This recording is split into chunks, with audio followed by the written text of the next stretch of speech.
What I just realized, 'cause I just watched the Formula One Netflix series. And I ended the 2023 season, which really takes place in 2022. Right. And the highlight of the next season, the upcoming season was that Formula One's going to be in Vegas. Oh my gosh. Okay. Now we all knew that. Yeah. But let's look at this from a separate angle. It's so exciting. Netflix makes the Formula One experience seem way cooler than it is. It's cool, but it's gonna show Vegas. Yeah. What is that gonna do? And then all of the viewers that watch that all over the world, like, what is that gonna? You want to talk about a badass Las Vegas commercial? The Netflix series for Formula One is gonna represent Las Vegas to the max. Yeah, I actually just thought about this. So think about this in probably what's June to February, 8 or 10 months. Yes. There's going to be the Stanley Cup.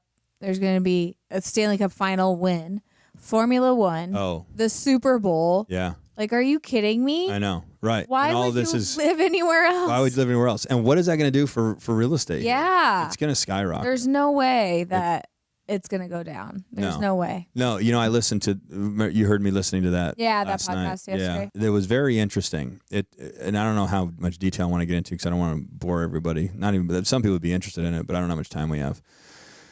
But they were talking about,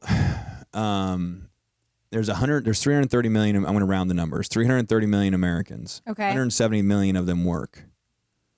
Okay. And there was a big argument that the only way to get an influx of inventory is if interest rates came back down. Okay. So that someone would be willing to, which was my argument, so that someone would be willing to let go of their 3% interest rate and be able to go and borrow again at 4 or 4.5. That's a little bit more logical than going and borrowing at 7.5. Then they were talking about, well, if interest rates come back down, it's because the economy is suffering.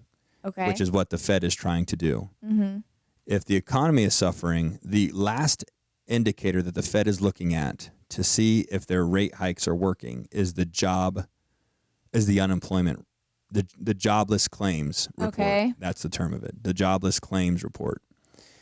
So then the argument was that if the Fed stops raising the rates and interest rates start to come back down, it's because there's no jobs. Okay. Well, this guy's argument based on facts and graphs are that the people that they're called forced equity sellers. So they sell their home because they have equity and they've lost their job. Okay.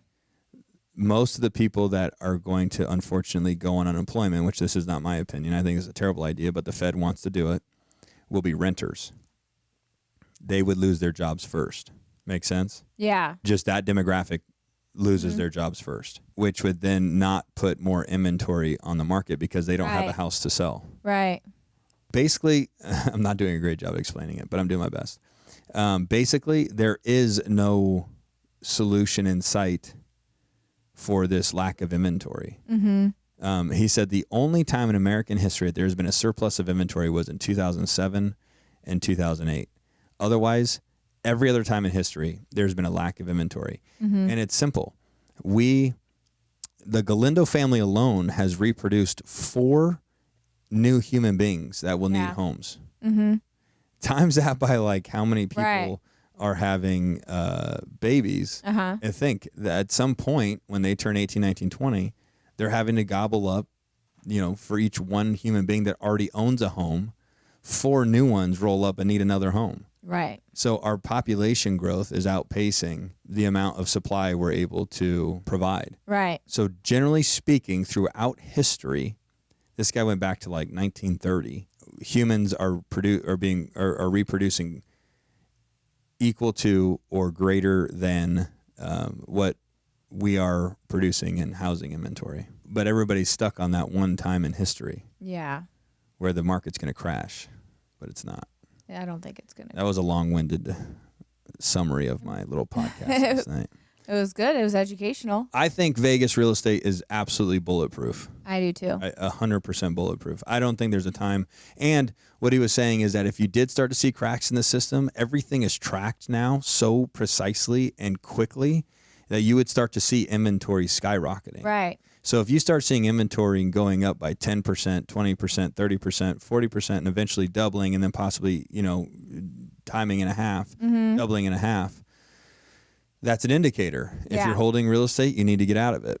You need to start selling it. You need to start dumping it, whatever it is. But there's so many indicators that you're not going to get caught holding the bag and have a house go from 300 to 40,000. Yeah, I feel like there's so many resources now. That's not going to happen. He even talked about how there was a reform to the bankruptcy law in 2005 that made it very difficult. I don't know if it was 2005, maybe 2007. That made it very difficult for banks to take the home back.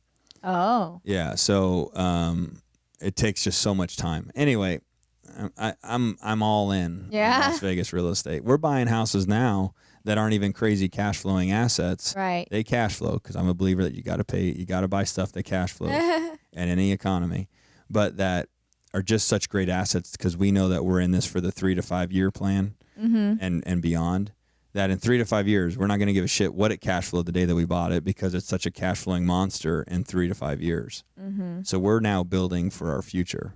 What do you guys think of that?